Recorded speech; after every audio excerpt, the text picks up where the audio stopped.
Welcome to Albuquerque Real Estate Talk, episode 495, sneaking up on the end of June here, as well as 4th of July here in Albuquerque, 2024. And this week, we're going to talk about new home construction. I have a whole lot of information about what's going on with new home construction in the Albuquerque market, as well as a little bit of national data. Tracy, we're going to talk about some down payment programs.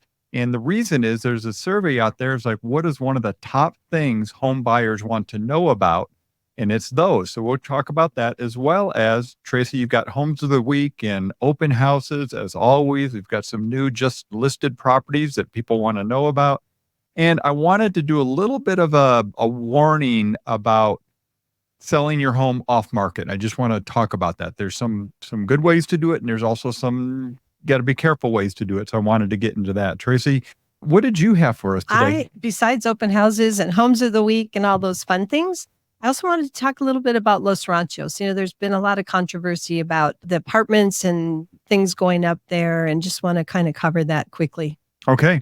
Do you want to start right there with what's happening in Los Ranchos? There was a story this week in the Albuquerque Journal talking about Los Ranchos specifically and figuring out something about affordability. We know that Los Ranchos in particular, which is North Valley, kind of oddly divided. Not straight bound. Yeah, the thing that's interesting about Los Ranchos here in Albuquerque is that it's not one single zip code, and the boundaries are very jagged, if you will, where the village actually is. Another thing about it is a lot of people that live in Los Ranchos don't use Los Ranchos as part of their address. They just put Albuquerque, but it is the village of Los Ranchos, just like Corrales is a village.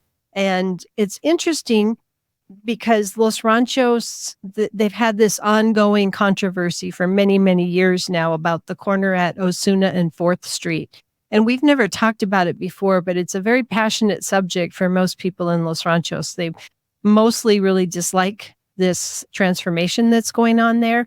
And so this story right now, but there are apartments being built at the corner of Osuna and Los Ranchos, and they are framed up going. And now there are people, entities still trying to stop that. And the story is interesting that came out because it's somebody who lives in Los Ranchos who's been following the Village Center project for a long time. And they're saying, what are the outcomes of the housing policies we choose? Who is welcomed, who is excluded by the policies of Los Ranchos? And the, vocal people argue against the project for no high density housing to preserve open space, agricultural, rural way of life. So a lot of Los Ranchos is very rural and green and lush, and a lot of acre properties are larger, and they have limited, subdividing to not let lots get really small. Obviously, there's grandfathered in parcels and things, but they've been trying to keep it that way. And we know, I used to live in Los Ranchos. We know that like short-term rentals in Los Ranchos are few, the whole process to get your property allowed to be a short-term rental. And we know that people watch it because we have a rental house in Los Ranchos. And one of the neighbors called me and said, we think you're doing short-term rental at that house because we see a lot of people coming and going. And I was like, no, but the person that rents from us works with us here at the office. And she has daughters with friends that come and go. But no, it's not a short-term rental. I can 100% assure you of that off subject. Anyway, so they're just saying, right now, what are we doing if we limit high-density housing in areas? Because the median home for sale in Los Ranchos right now is at $1 million. So the income needed for somebody to buy that type of a home in Los Ranchos based on New Mexico stats would be $224,000 a year earnings to be able to buy that house. A typical house, median priced in Los Ranchos. Yeah, median price, list price in Los Ranchos right now is right around $1 million. That's the median list price. There's a broad range in Los Ranchos because you do have some of the most expensive homes in the Albuquerque area, even over $3 million, which again, that's going to be at the very high end of our market. But there's certain other areas of Los Ranchos that are older areas, that are smaller homes, and at the lower end of the price point. So it's a very unusual part of our city for sure. in that sense. So I know that our radio show here, our half-hour show podcast goes really fast, but I have a story. So when I was in college in the 80s, my very good friend Michelle was from Santa Fe, and I would get to go home with her on weekends sometimes because my family was in Minnesota, so I didn't get to go home on weekends. But even in the early 80s when I was in college, Tigo, she was telling me how she was worried because the kids growing up in Santa Fe knew that they would never be able to buy a house in Santa Fe unless their parents left them a house because it was artsy and all this money from elsewhere was coming in and driving up home prices. And the construction constraints in Santa Fe at that time, she felt were very strong against a lot of construction and historic preservation and things. And that was in the 80s. It's really interesting. So let me just bring some context to this, because you're talking about what's happening in Los Ranchos and this conversation about, in our world, we call it the NIMBY, the not in my backyard conversation, where yes, we want people to have affordable housing, just don't build it near me, right? That conversation is happening thousands of times in thousands of communities all over the country, and we hear about it a lot. And in fact, the city of Albuquerque just had something that is kind of in that context as well at city council that didn't pass. And we can talk about that as well. My point is, it's interesting that you say 40 years ago, we were having that exact same conversation. And here we are in 2024, still having that conversation. And the thing is, I feel like it's even more enhanced now than 30, 40 years ago. That, there's the haves and the have-nots, and it's a problem in housing without a doubt. Right. So basically, to me, it blows my mind to think about that story because here's this 20-something in college having fun thinking about housing in Santa Fe. But anyway, that's the thing about Los Ranchos, and it's been this debate for years, this whole project. And, the person who was quoted in this story says clearly the corner of Osuna and 4th Street used to be a little crappy retail shops, right? Not crappy, but just sort of old, not fancy retail shops. And then some land behind them that was all open field. But that corner is definitely a high density corner in Los Ranchos. So it's not like they've taken the Los Poblanos 3 acres in the middle of $3 million houses and made it a apartment building, right? But plus it's been really, really well planned. The Village Center project design has a lot of things that they put into that design to make it more pleasing to the community and to get it to move forward.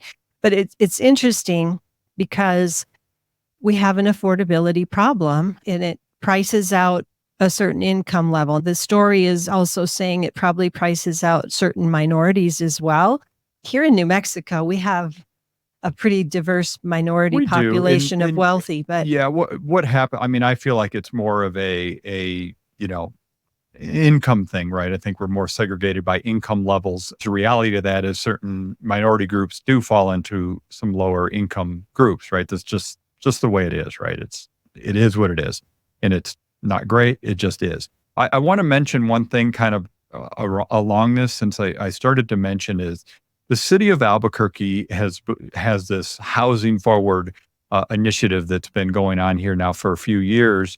Last year, there was a change in the zoning laws that allowed ADUs, which is accessory dwelling units, also known as casitas. Guest houses. In New Mexico, they're casitas. Right. Anyways, but so that passed last year that allowed people to put this extra, residence basically on their property, right? And there's a lot of restrictions and stuff. That was one solution to help bring more housing supply into our market. Just last week, the city council had a proposal in front of them that dealt with allowing certain zoning, R1 zoning, which is one single family home per lot, to change some of those to allow 2 units. So basically duplexes attached on the same property. That did not pass. And there's a lot of housing advocate people that were pretty upset about that it didn't pass.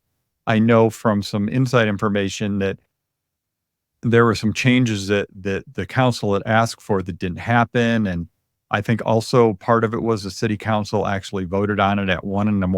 or something after a long, long docket of information. And that's unfortunate too, because, whoever brought that bill forward probably should have said, hey, can we postpone this? and not have a 2-hour debate about this at 1 a.m. So anyway, the takeaway is, I think there's a lot of recognition that we have a housing shortage. We continue to have a housing shortage, and all these little stopgap solutions, it's not going to bring a whole lot of more single family inventory onto the market. Okay. So another story that you are going to talk about today kind of parallels or includes something here. So you were the moderator presenter for the Home Builders Association this week at a get together for the realtors to learn more about the home building association side of the real estate thing. Why don't you cover that? Because you had some really great information, but then also talk about the ADUs that you learned about. Well, yeah, first off, let me just give you that first. That's kind of something I learned, and this is hearsay. I don't know it specifically, but again, the ADUs, these are the casitas at Albuquerque. It was this huge thing to get this thing passed to allow people to build these additional properties on their property. Since this went into effect last year, my understanding that only 7 permits have been issued. So it's probably not taking care of our housing needs. No, I don't think it is. And I'm going to guess that many of those were people that can afford it and just wanted a pool house or whatever, And I wouldn't speculate on what the 7 were, because it could be Ridgecrest, a second unit to house Air Force personnel. It could be. You're right. We looked at that personally. We went with a house. I talked to a realtor who wanted to put one of these on their property, and they did all the work and did all the investigating. They got multiple bids, and the best price they could come up with was $150,000 for a 500 square feet casita. Whew. So, you're just going, well, doesn't pencil, as they say. Even if you're going to rent it out for $1,200 a month or something for a 500 square foot, which might be high for that small. Well, that kind of pencils, kind of. It's close. I'm sorry, we're not going to do. I don't know if rental market analysis. I don't know if the property's really going to be worth another $150,000, because that's $300 a square foot. Yeah, no, it is, and that's pretty high. It is for building cost. All right, let's talk about the building thing. So I was a moderator of this panel. It was 3 of the big builders here in Albuquerque. 2 of them are the big local builders, 1 national builder, and they were on the panel, but we had a lot of other builders there as well, and builder reps, mostly on the production side of new construction, not the custom builders. And I think the reason the custom builders aren't out there that much right now is because they're booked out a year or 2. They're very busy. The custom builders have all the business they need in their pipeline right now, is my understanding. That's interesting, Tigo, because for a few years there, we didn't see any new construction going on. We didn't see lots selling for custom homes, like luxurious lots. And now you drive through many parts, North Albuquerque, Acres, Corrales, Rio Rancho, and we see lots of custom homes going up. Or we know we've seen quite a few in the last 2 or 3 years. So a couple of things here. Single family home permits for Albuquerque. We're right around 2,000 permits per year in the greater Albuquerque area, which is really a drop in the bucket. And the reason I say it that way is because if we go back to the 1990s, we were almost at 4,000 permits per year during the 90s. During the double zeros, whatever you want to call it, it was almost 5,000 permits a year. Of course, that was building up to 2008, where we actually did overbuild for our market. We built too many homes, and we all know what happened. We don't need to go in that. Bad lending and all the other problems. And then after 2009, 2010, it's almost like we stopped building. I mean, we were down to like 1,000, 1,500 permits per year, and that was it. But now we're up to 2,000 a year. It's still, for a market where we have, let's say, 350,000 housing units in our market, that's still just a drop in the bucket for what we need. The thing that I wanted to pull into this as well is last week, there was the housing starts data nationally. Oh, no, that just came out this week. So nationally, they do the housing starts where they talk about, okay, how many homes, have they pulled permits for? How many housing starts are there? Well, it dropped. So the builders nationally and locally, they're being very conservative on how many they're building. That we're we're not going to see that overbuilding situation that we had back in '07, for example, right? The process is so long for builders, the amount of money that they have to put out to build out, infrastructure for a neighborhood. It's just a long process. And lending is much more difficult to finance those type of projects now as well. So that was one of the takeaways. And that was one of the things I learned from the builders is they're doing projects, but they're not doing huge projects and they're not putting out $400 million to build out a master plan community like we've seen in the past. I mean, you think about it, we don't have any big master plan community projects going on. No, we could really use a Del Webb, inspiration Del Webb sold out. Rumor is, Wade told me, so Wade's the regional vice president for Pulte Homes, which is Del Webb, Centex, and Pulte Homes.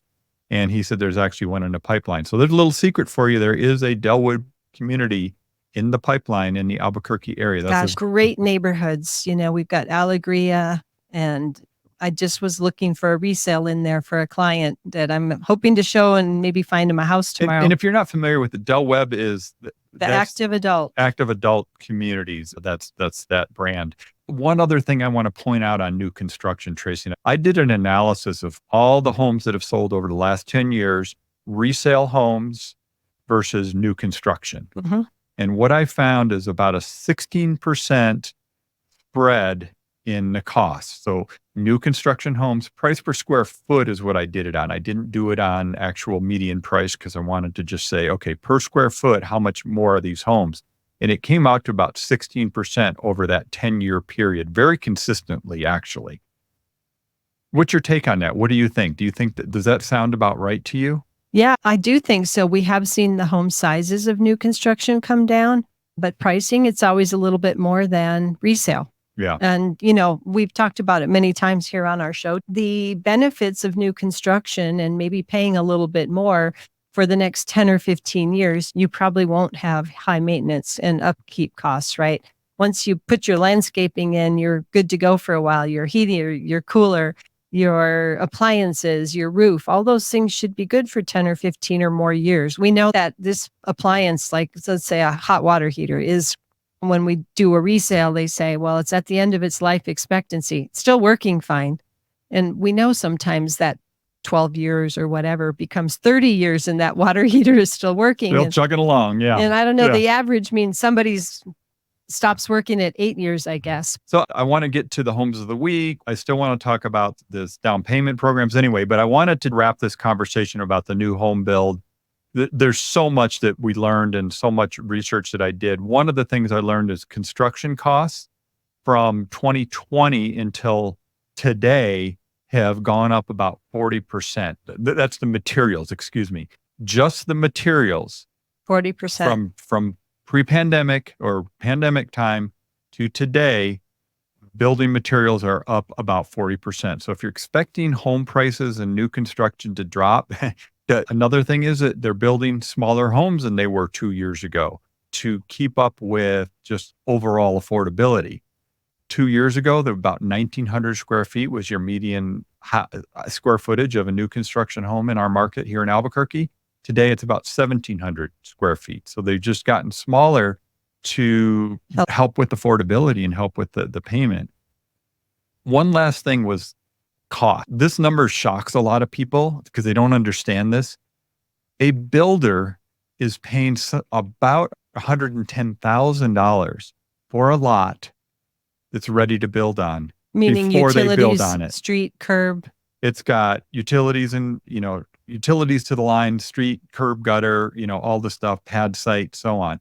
Before they start working on that lot, they already have $110,000 roughly invested in that. That's before they start building. Building is going to cost you around $120 a square foot. That's their cost.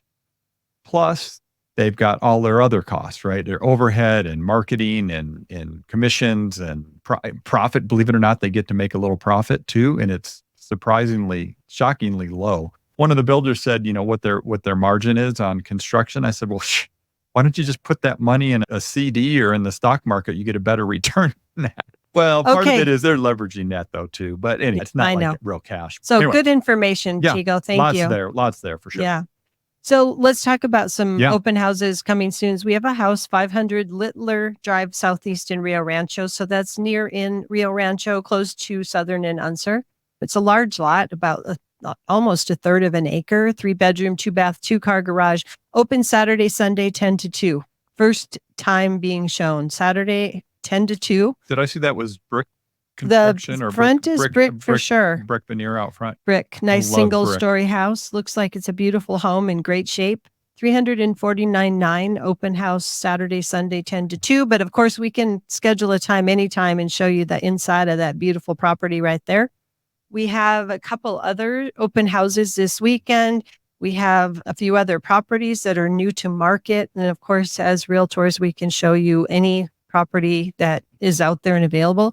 Another one that's new to the market that we represent is 3524 Clear Creek Place in Rio Rancho, 87144. So this is northern Rio Rancho. $328,000 for that property. It's a 3-bedroom, 2-bath, 2-story home built in 2008. So that one's also available if it's fits what you're looking for. But give us a call. We'd be happy to help you find the right home for you. We have seen a surge in the number of homes coming on the market. Very normal for this time of year, spring, early summer. I guess we're officially summer now. And there's a lot more choices out there. Interest rates, just so people know, have still been fluctuating right around that 7% mark, plus or minus. Can't you just say 6? Can't you just say the high 6s just to make me happy? It sounds a lot better, doesn't it? Yeah. But high 6s. And I'll tell you, there's not a whole lot of people projecting interest rates to drop. So if you're waiting for interest rates to drop, it's hard to predict that. I want to talk about one other house real quick. 10500 Signal Northeast. It's a North Albuquerque Acres house. But what I want to tell you is if you're looking for a barn, you have a horse or a need for a barn, it's got a great barn. $575,000 for this house in North Albuquerque Acres. There will not be an open house. So if you want to see it, call us and we can get you in. 10500 Signal Northeast. It's a 3-bedroom with a huge loft, kind of great room upstairs in addition to the main level. So 575? 575. North Albuquerque Acres. So that's a good price. Yeah. 2,242 square feet. The main bedroom is on the main floor. That is, kind of at the lower end of homes in North Albuquerque Acres for sure. For sure. Yeah. Tracy, there was a survey that Bank of America did, and it was, and what they found is 50% of home buyers feel like they don't know enough about home buyer grant programs. Said another way, down payment assistance programs.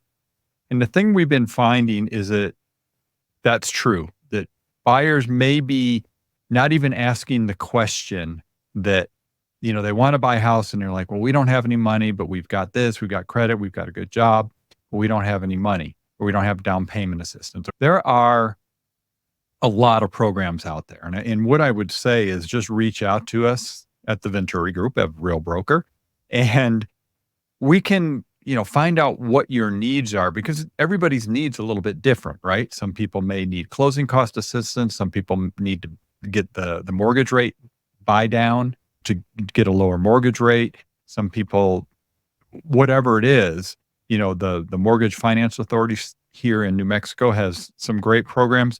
But individual banks and mortgage lenders have different programs as well, again, depending on what your need is. So I just want to encourage people. It was disappointing for me to see that 53% of home buyers don't know this. Tigo, to me, it seems like more than 53% just from the experience we've had with people. I'm sure they're right. I think what a lot of it is, Tracy, is there's people that just have never even thought about home ownership and don't realize these programs are out there. They've just never had an opportunity to look into it. So spread the word, tell your friends and family that there are some opportunities out there if somebody wants to have home ownership, a dream for them, have it happen. And obviously we'd love to help them. So I wanted to jump to affordability. Again, in housing has been a problem. You have a bright spot though. I do. I'm going to call it a bright spot. Albuquerque's. I'll take what we can get, right? Yeah. So I was doing all this work looking at home builder stats and everything going on with new construction. And one of the things that the National Association of what is it? National Association of Home Builders, HAB. They look at the entire country and they do this market affordability index. And the way they look at it is they say, okay, of the median income and the median price home, how do people fit into it? And what they come up with is a percentage. So for our market, it's 35% of a typical family with a typical median income would have to set aside 35% of their income for the median home. So 35%. And they consider anything over 31% as cost burden, meaning, if you're paying 31% or more of your income on your housing, that's cost burden for housing, right? And that's the thing that's interesting. If we go way back in time, it was not unusual for it to be 35, 40%. But today we were so used to it being in that 25% range that now 35 seems really high. Anyway, so Albuquerque, 35%. However, we compare it to Phoenix, 39% were more affordable. Denver, 42% were more affordable. Las Vegas, 45% were more affordable. Of course, those three markets are much larger markets, very different markets, right? Huge metropolitan areas. But we look at El Paso, which is very similar to our market in size. We're actually a little bit better. They're at 40% and we're at 35%. Now, part of that is that El Paso's incomes are lower than here. Their wages. Yeah, their wages. We're almost equal with Tucson at 37%. So the point is, yes, affordability is not great right now, but it's better than a lot of markets. I will say there doesn't seem to be any indication that it's going to get any better anytime soon. There's just nothing happening in the economy and what's going on and supply and demand and interest rates that make you go, oh my gosh, home prices are suddenly going to get much more affordable. And digging into what it costs to build, which I did a deep dive on this week, that's not going to get any better. So there we leave go. on that lovely positive note. Tracy, if people want to get a hold of us, how do they get a hold of us? The best way is just give us a call, 448-8888, and we'd be happy to chat with you. WelcomeHomeABQ.com is our website. So you can also check us out there, reach us there. We'd be happy to answer any questions, help you with your real estate needs however we can. Thanks for listening, everybody.